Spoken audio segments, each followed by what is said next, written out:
Hey guys, this is Coach Gaglione here, and today we're continuing our Meathead Monday tips, speaking about specifically mobility and warm-ups for the bench press, the squat, and the deadlift. We'll definitely include some links below if you missed the first two. And definitely check out kind of our intro, just kind of talking about more of the philosophy and like the why behind. So we'll include those in the description below.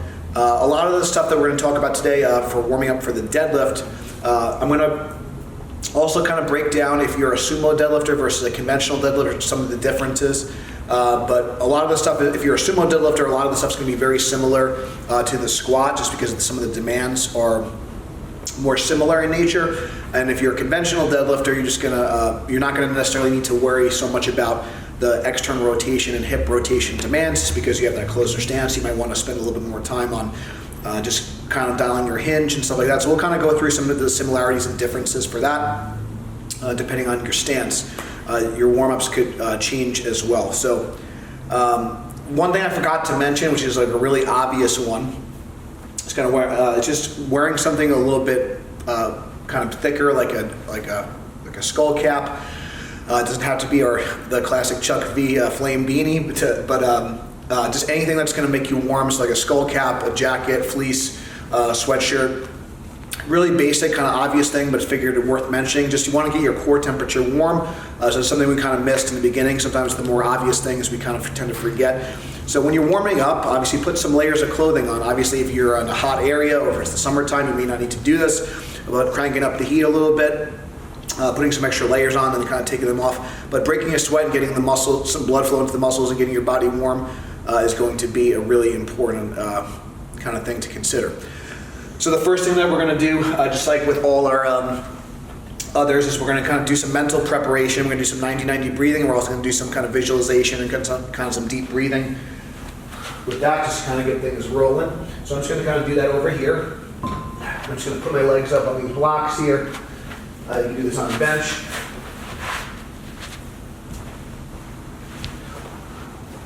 So again, depending on if I'm using this for a cool down or a warm up, right now I'm using it as a warm up, so my intention is going to be a little bit different.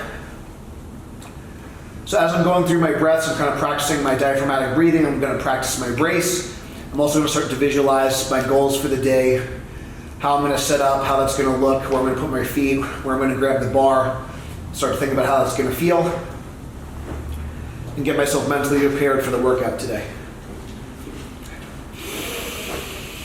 I'm going to take a deep breath in through my nose, tighten up my abs, brace into my fingertips, and release. I can do anywhere from 3 to 5 breaths here, somewhere in the neighborhood of 1 to 2 minutes tops. I wouldn't spend much longer than that. But a couple of things, we're just trying to get our breathing and bracing going, but we're also trying to mentally prepare and kind of eliminate any kind of negative thoughts in our head. Start to focus on the intention of the day, focus on the goals of the day, and empty your mind of anything that you need to do later in the day.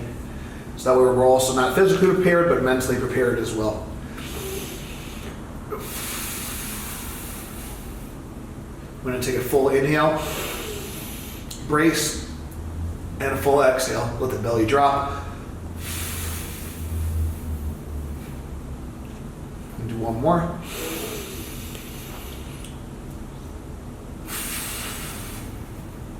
Breathing is one of those things I think is really important, so I think it's important that you do some sort of breathing drill every single time you get to the gym.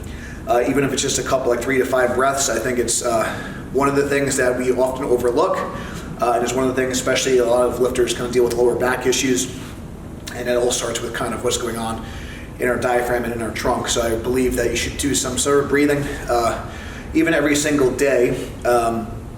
Breathing drills every single day. Obviously you got to breathe every day. Just kind of for general lower back health and making sure your breathing and bracing is on point. I would say this is probably more important for a conventional deadlifter, but if you have kind of trouble getting in like a really good hinge, and I'll actually take my my fleece off for this so you guys can see my spine position a little bit better. So for a conventional deadlifter, being able to maximize that hinge is important. I get some, I'm not like the best like hinger, so my like flexibility, my straight leg raise, like as far as in my hamstring, is a little bit limited. It's not terribly limited. So one of the things that we want to look at is above and below the joint. So one thing that traditionally we found that could be helpful is actually rolling the bottoms of the feet. This is definitely shown to kind of increase the range of motion of the hinge. You could also do this to the calves as well. My calves I don't find are generally that tight, but typically by rolling the bottoms of our feet. So especially if you're a conventional deadlifter and you have trouble getting down to the bar, or if you have stiff leg deadlifts program for the day, good mornings program for the day, where you're doing more of a stiff-legged, kind of full hinge position, this can be very effective. Don't feel too much restriction here, so I'm gonna move on to the next drill. So like we mentioned before, we want to work on our hinge. So one of the things that we could do is use a lacrosse ball. I like to use a hard surface, which is using the Sorinex blocks here. So some sort of hard bench or hard surface is going to be preferred for this. Lacrosse ball works well. I find this is the best. I think that foam rollers don't really work well for the hamstring, so lacrosse ball works really well. If you have a medicine ball, it's harder, just like a harder implement. Typically works well for the hamstring. So I'm going to put some pressure, and I'm going to kind of work somewhere between my hip and my knee. And I'm going to flex. So we're doing that tack and stretch technique here. So I'm just going to kind of hunt for those hot spots and just work on getting good active length in my hamstrings. So this is going to be very important if you're a conventional deadlifter or doing some type of good morning or stiff leg deadlift for the day. I can also just kind of do some general rolling, but again, I really like the tack and stretch technique. If you have some lower back pain, this usually provides some relief as well. So a lot of people, they say they have think they have tight hamstrings. This would be something I would kind of look at just to see what the tissue quality is like. If your glutes are not activating and your hamstrings are doing a little more of the work in terms of hip extension, your hamstrings can definitely get, the quality can diminish pretty quickly. So one thing we can do to increase the pressure is a vice technique.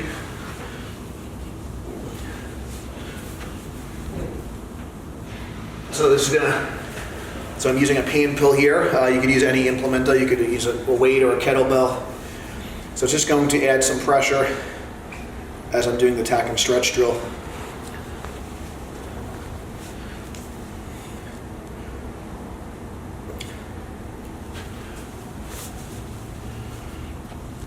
If I also want to kind of do double duty and kind of just work my quads a little bit here,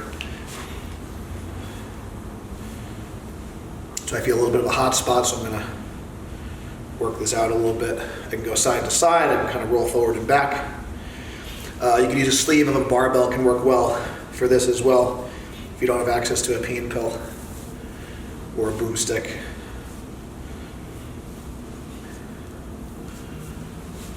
This can be good before you squat as well. We'll do the other side. In general, any of these soft tissue techniques, it should never really be a 7 out of 10 of discomfort. I should say more than 7 out of 10 if it's like really excruciating painful. I would use less pressure or just don't do that drill. You may want to refer out to like somewhere. You can check out clinicalathlete.com if you're dealing with some major pain. The next one we're going to do is the traps, and the reason why this is important for sumo or conventional deadlifting is we want to try to lengthen our arms and get the arms as long as possible so to shorten the range of motion and be more efficient with our technique. If we're kind of chronically kind of tight or engaged in our upper traps, you can see how that could really affect my range of motion. So I want to kind of make sure the tissue quality is good in my trap.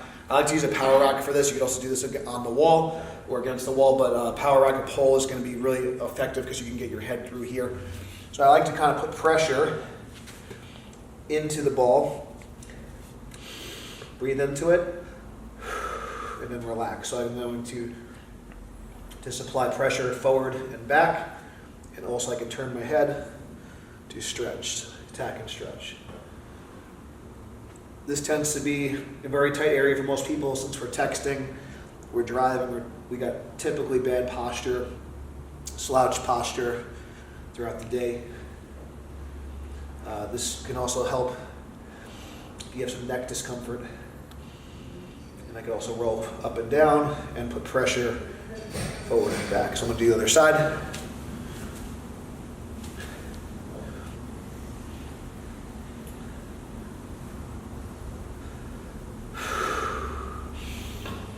You can, all these drills, you can kind of combine your breathing.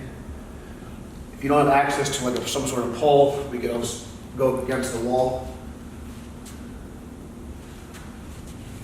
Not as effective, but so I can kind of get into my upper back and my lats a little bit here as well.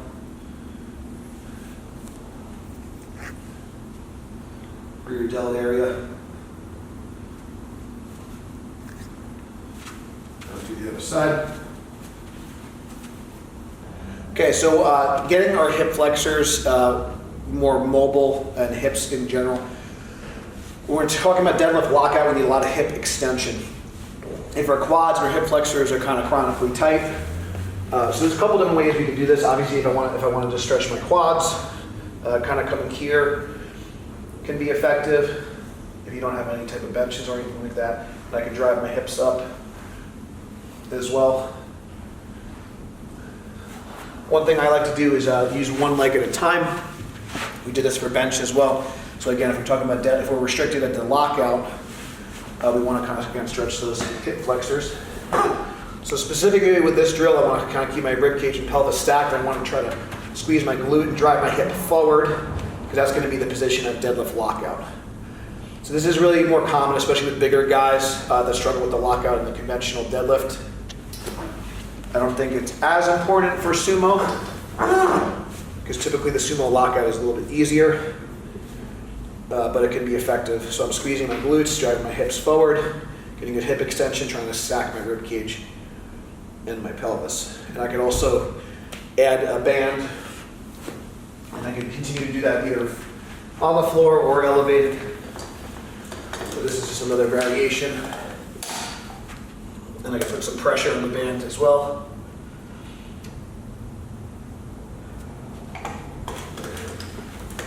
So the band's kind of pulling me forward. Ideally, I'd like this band a little bit lower, but that's where my anchor point is. I'd like it to be about hip height. So you can put a band around a power rack. I'm a little bit tighter on this side, so I'm going to spend a little bit more time here. Again, squeezing my glute, getting tall through the spine. The biggest difference between this and if I'm prepping for bench press, when I'm doing bench press, I want to get more global extension in my spine, so I might, for bench press, I might intentionally arch my back and extend the spine. For the deadlift, I want my rib cage and pelvis stacked. I want a neutral position. So I'm going to focus on getting more tall and tight and keeping my spinal position stacked and just focusing on the hip moving and keeping the spine locked down. So there's going to be the differences between these stretches if I was prepping for a deadlift or a bench workout. So when it comes to lat activation, one of the things for the common faults of the deadlift is the shoulders kind of coming forward, the upper back rounding. In order to prevent that from happening, we need to get the shoulders into depression and extension. So any type of pullover type motion, I'm going to do this pullover motion from a hinge position, which is also going to help prep us for the deadlift for the day. I either come inside the band here, wrap around. I start palms facing myself. I'm going to finish palms down. So I'm in a good hinge. I'm going to come down and hold. So I'm working on extending the shoulder at the lat. I could also play with changing my hip position. I like to just, for the most part, I like to just stay in the hinge and just work on extending at the shoulder and engaging the lats at the finish. By engaging the lats at the finish, it's going to help kind of train my body to keep the bar close to myself when I'm deadlifting. So again, I pull over, working on that shoulder extension. It's going to be very effective for stimulating and potentiating the lats. We did this for the squats as well.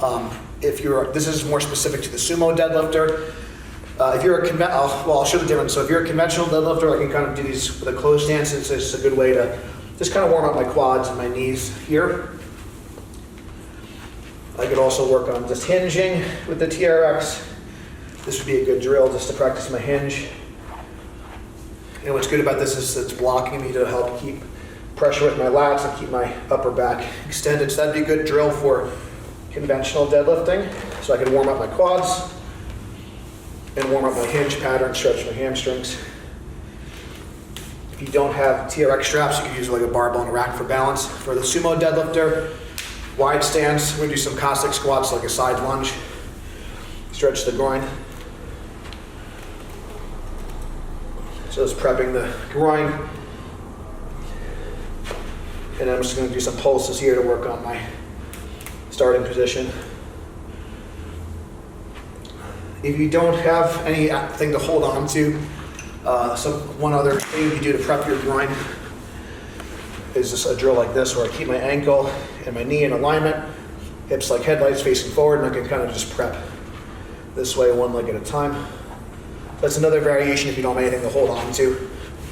Again, ankle and knee in alignment, hips square, like headlights always facing forward. So I'm gonna prep my groin this way. So if you don't have the TRX straps, you can do this drill. If you do have the TRX straps, then use that. So if for some reason you don't have a high anchor point for those the band pullovers we showed before, you can also just use kind of like a low cable machine or a band, and I can just practice getting shoulder extension.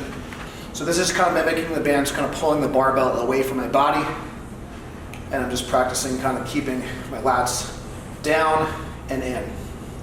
I could practice this in both stances and kind of work on the deadlift lockout position. You could also do this one hand at a time.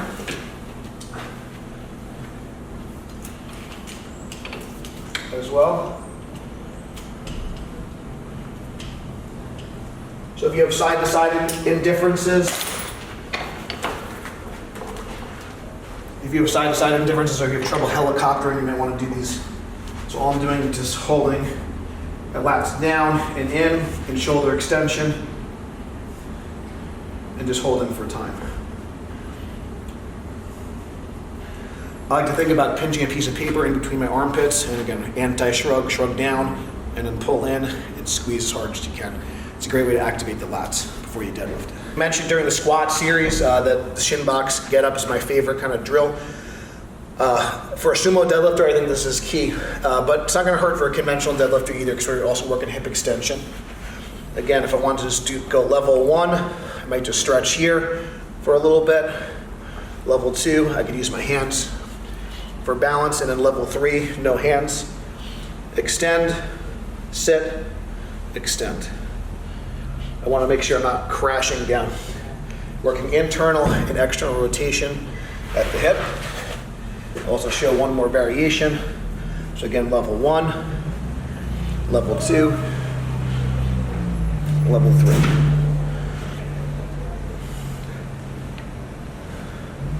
You can play with the eccentric. Another kind of a play on this and a variation on that, it's called like a dynamic pigeon. So it's just something if you want to switch it up. I could start on all fours, swing my leg around. I'm kind of still getting in that same Shin Box position. I can sit into it and then come back. So it's just a little bit of a play on that Shin Box where I can come here.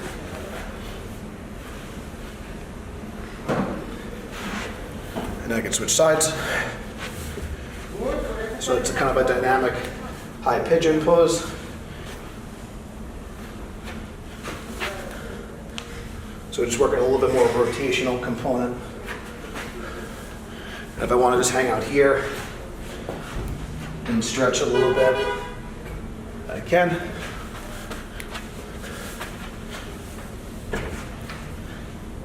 If I want to just really target my hip rotators. So that's dynamic pigeon, and the Shin Box is going to help with your hip rotation more for the sumo deadlifter. So this would be another drill that you could do. This requires no equipment. We like to do these prone shoulder series. This one's going to be a V, so I'm going to get an anti-shrug. Work on getting my arms long and then flexing back. Thinking of pinching a piece of paper in between my armpit. I'm going to push my abs into the floor, squeeze my glutes, reach down, lift up, and hold. I could also practice this with a mixed grip, so I could be more specific to my deadlift pattern of the day. A couple of key points in here. I'm not overextending my low back. I'm keeping my elbows straight and my lats and my scapula depressed. So the bird dog's gonna be a good glute activation drill. as well as you're gonna get some anti-rotation component. Starting out, I would just work on just hip extension, dragging the foot, extending back, flexing the quad and the glutes. We wanna make sure we're practicing not having soft knees in the deadlift lockout. So the quad and glute is flexed. Think about driving that heel straight back. As I get more comfortable, I can go opposite arm, opposite leg, putting pressure on the non-moving hands. Long hold, and switch.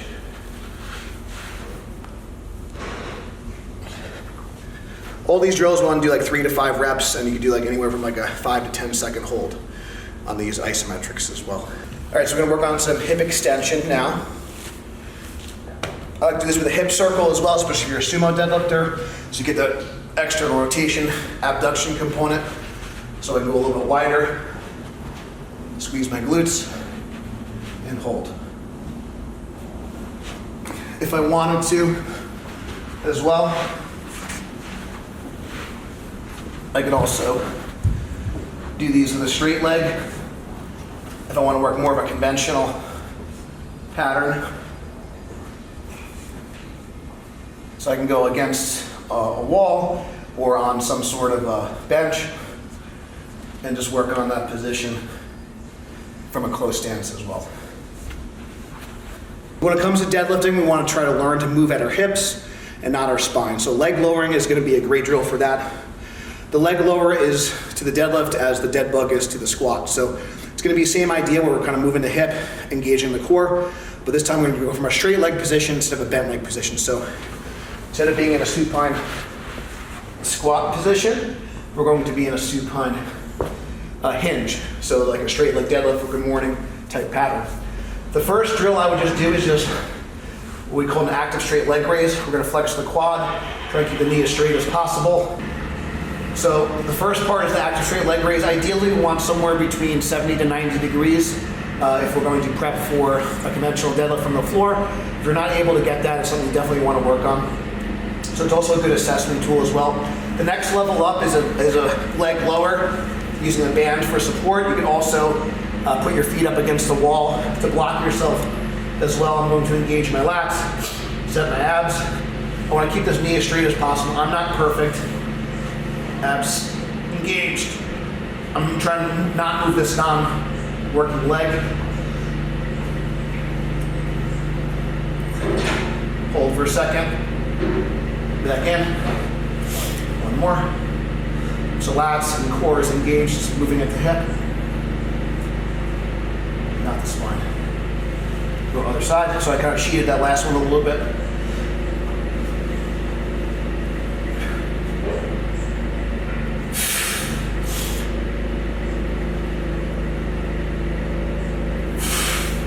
Level 3, go without the band. You can also go from supported to unsupported.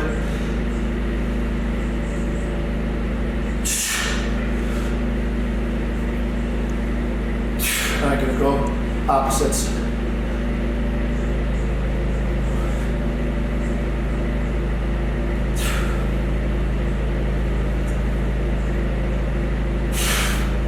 So again, the goal is to move our hips independent from our spine. It may not look like much, but it's going to get you sweating.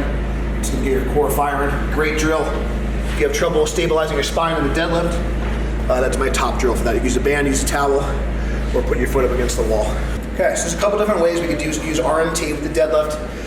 Just going over RMT again, it's reactive neuromuscular training. So we're going to use bands to pull us into a compensation.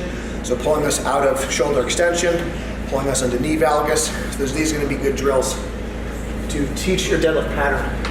So for the conventional deadlifter, you can kind of work on hinging while engaging the lats and keeping the shoulders extended. So if I'm losing my lat position, I'm going to feel slack in the band. So I'm going to work on hinging with lat tension. So if I have any break in form, I'm going to feel that slack in the band. For a sumo position, I can do the same thing. The band's also kind of pulling my knees in, so I need to reflexively drive out.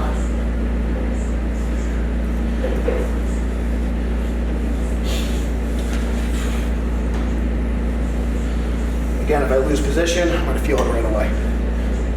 So that's why these drills are so powerful for building technique and learning to create muscle tension in your hips, in your lats, and your glutes.